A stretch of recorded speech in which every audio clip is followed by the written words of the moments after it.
So, can your cracked multi-platform guitar really work on all platforms? Well, technically, yes it can! PS3 works right out of the box when you set it to P3 Legacy mode. Switch, also out of the box on NS mode, but you might have to remap the controls. PS4 and PS5, P3 mode for Rock Band 4, Key Jam mode for Fortnite Festival.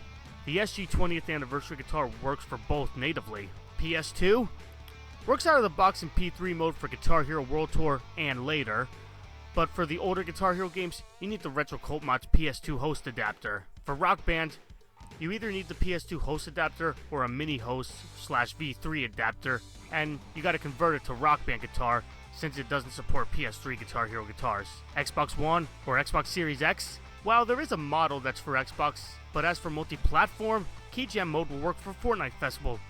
However, for Rock Band 4, you need the MIDI host and have to authorize it using an Xbox controller. Xbox 360? Whether you have an RGH or a non-modded Xbox 360, you gotta use the mini host or V3 adapter. Now, let's get to the reason why we're here. The Wii. Why do you still want to play on the Wii? Well, I guess I can't argue if you want to have a blast with Roadie Battle. Now, I already made a video going over this on TikTok, but I should go into more detail here. There are two methods to use the cracked guitar on your Wii or Wii U. Either method will require the guitar on P3 Legacy mode. Method number 1. This method is most suitable for Rock Band games, but it might work with certain Guitar Hero games after Guitar Hero 5, and that is the RetroCultMods MIDI host adapter. You can get it from the RetroCultMods website for 14 bucks. Link is in the description. The V3 adapter will work too. It just does the same things that the MIDI host adapter does, but it also adds a connector for Wii instruments.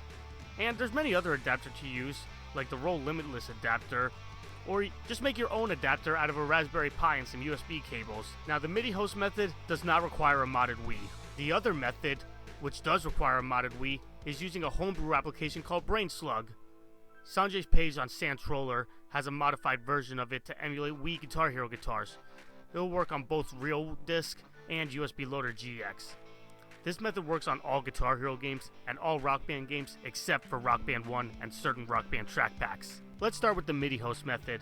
After you get the adapter, you gotta configure it using the RCM programming tool. Just set it to Rock Band guitar and click save.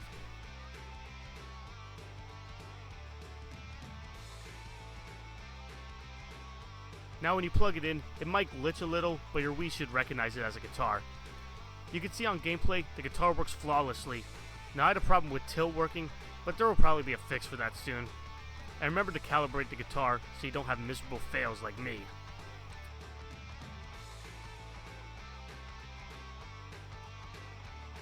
Now for the Brainslug method.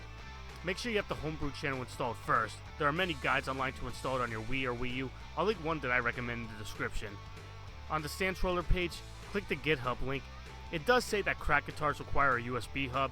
You can just find one of those for 5 bucks, or anything laying around. The Wii and Wii U only have USB 2.0 ports anyway, so it shouldn't be that hard. It has instructions for Real Disc and USB Loader GX, but we'll only cover the Real Disc method in this tutorial. There's also a method for Dolphin which seems useless, considering you could just map any controller into Dolphin settings. Download the SD zip below, and when you open it, drag all the files into the root of your SD card. Now back on the Wii menu, make sure the game you want to play is inserted first, and that your guitar's cable or receiver is plugged in. Then go to the homebrew channel. You should see the Brainslug in the menu. Launch it up, it will generate this bullshit, then after a while, the game should launch. And you should be able to go through the menus with the guitar, launch up a song and give it a try. The guitar is working flawlessly, even tilt works. But for some reason, when I tried it on Guitar Hero 5, tilting only worked once and never again after that. On Guitar Hero 3 and Guitar Hero Aerosmith, tilting always works. Now, when you press the button on the dial, it brings up the Wii home screen. Strangely, only up and down on both D-pad and strum bar work. So the best way to get back home is simply turning off and on the Wii. And despite the fact the Wiimote can still power on, it won't work on the game when Brainslug is running, so multiplayer won't work. I guess you and your homie will have to roadie battle with a clanker. So that's it for this tutorial. If you have any more questions, let me know in the comments. New charts should be coming soon.